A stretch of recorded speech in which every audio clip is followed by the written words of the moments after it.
চলো সময় ও কার্যের অঙ্ক শর্টকাট ট্রিক্সে শিখে নিই কীভাবে করব। 25 জন মানুষ প্রত্যহ 8 ঘন্টা করে কাজ করে 850 টাকা আয় করে, তাহলে 40 জন মানুষ প্রত্যহ 6 ঘন্টা কাজ করে কত টাকা আয় করবে। এই অঙ্কটার ক্ষেত্রে করব কি, এই 25 লিখব, এভাবে সাজিয়ে নেব জাস্ট। এটা কিন্তু মনে মনেও হয়। 8 ঘন্টা করে কাজ করে 850 টাকা আয় করে, তাহলে 40 জন মানুষ 6 ঘন্টা করে কাজ করে কত টাকা আয় করবে, এটা বোঝার জন্য ইকুয়াল টু দাও, দিয়ে এই প্রশ্নবোধক চিহ্নের উপরে যেটা আছে সেটা লিখো, অর্থাৎ 850 গুণ চিহ্ন দিয়ে ছোট্ট করে একটা দাগ দাও। দিয়ে এবার করবে কি, এখানে বোঝার চেষ্টা করবে এভাবে যে 25 জন লোক আয় করে 850 টাকা, তাহলে 40 জন লোক বেশি আয় করবে, অর্থাৎ এটাও বেড়ে যাচ্ছে, এটাও কিন্তু 25-এর থেকে 40 বেশি। দুটোই যদি বেশি হয় তাহলে নিচেরটা যায় উপরে, অর্থাৎ এই 40 হবে উপরে আর এই 25 হবে নিচে। এবার আবার গুণ চিহ্ন দাও, দিয়ে ছোট্ট করে আরও একটা দাগ দাও। দিয়ে এবার করবে কি, এই দুটার গল্পটা করবে। 8 ঘন্টা করে যদি কাজ করে তাহলে 850 টাকা পায়, তাহলে 6 ঘন্টা করে কাজ করলে কম পাবে, তাহলে এটাও কমে যাচ্ছে, এটাও কমে যাচ্ছে, তাহলে এক্ষেত্রেও কিন্তু এই 6 হবে উপরে আর 8 হবে নিচে।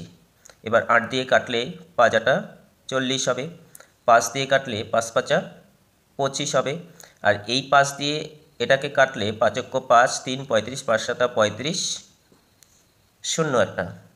এরপর এই 6 দিয়ে এটাকে গুণ করো, তাহলে কত হবে, 6 0 0, 6 7 42, 2 হাতে 4, 6 6 আর 4 10, অর্থাৎ সঠিক উত্তর হবে অপশন এ, 1020 টাকা।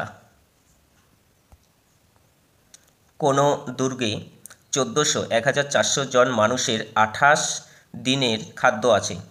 3 দিন পর 400 জন লোক চলে গেল, তাহলে ওই খাদ্য বাকি লোকের কতদিন চলবে। এখানে কিন্তু এই কথাটার উপরে গুরুত্ব দিতে হবে, ওই খাদ্য বাকি লোকের। তো আগের অঙ্কটার মতোই লিখব, 1400 জন লোকের চলে, 1400 জন লোকের চলে কতদিন, 28 দিন, 28 দিন। এরপরে 3 দিন পর এতজন লোক চলে গেল, তাহলে এই 28 থেকে 3 বিয়োগ হবে, আর 1400 থেকে 400 বিয়োগ হবে, তাহলে 1400 থেকে 400 বিয়োগ করলে হবে 1000। তাহলে এই 1000 লোকের, সরি, এখানে 28 থেকে তাহলে 3 বিয়োগ হবে, যেহেতু চলে যায়, এই যে বললাম এই কথাটার উপর গুরুত্ব দিয়ে, তাহলে এটা কত আসবে বিয়োগ করলে, 25 দিন।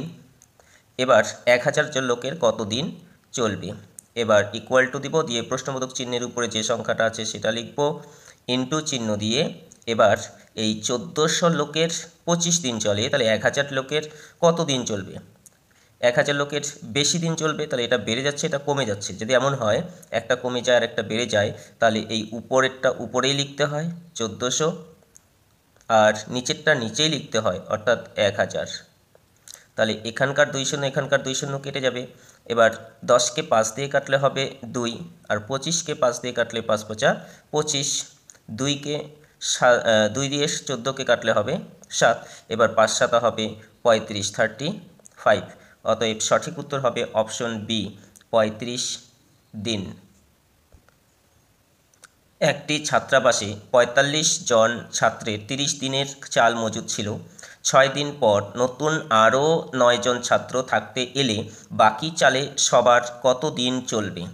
তাহলে এখানে আমরা করব কি, এই যে 45 জন আছে, 45 লিখব, আর এখানে লিখব 30 থেকে, যেহেতু 6 দিন পর আসে আবার, এখানে কিন্তু এই কথাটার উপরে গুরুত্ব দিতে হবে। তাহলে এবার হচ্ছে 30 থেকে 6 বিয়োগ করলে হবে 24, তাহলে এখানে লিখব 24। এবার বলছে যে 6 দিন পর আরও 9 জন আসছে, তাহলে আগে ছিল 45, এখন আসলো 9, 45 আর 9 যোগ করলে কত হবে, 54 হবে। তাহলে এই 54 জন ছাত্রের কত দিন চলবে, ইকুয়াল টু দিব, প্রশ্নবোধক চিহ্নের উপরে 24 আছে, 24 লিখব, ইনটু চিহ্ন দিয়ে ছোট্ট করে একটা দাগ দিয়ে, এবার 45 জন ছাত্রের 24 দিন চলে, তাহলে 54 জন ছাত্রের কত দিন কম দিন চলবে, তাহলে এটা কমে যাচ্ছে বেড়ে যাচ্ছে, তাহলে উপরে 45 হবে আর নিচে হবে 54, 54। এবার যদি কাটাকুটি করো, 5 লং 45, 5, 6 লং 54, 6, 6 দিয়ে 24কে কাটলে হবে 4 6 24, তাহলে ইকুয়াল টু দিয়ে হবে 4 5 20। অতএব সঠিক উত্তর হবে অপশন ডি, 20। যারা পুরো ভিডিওটি দেখলে, এই ভিডিওটির ডেসক্রিপশন বক্সে অন্যান্য ভিডিওগুলোর লিঙ্ক দেওয়া থাকবে, তোমরা চাইলে সেগুলো দেখে নিতে পারো। ধন্যবাদ।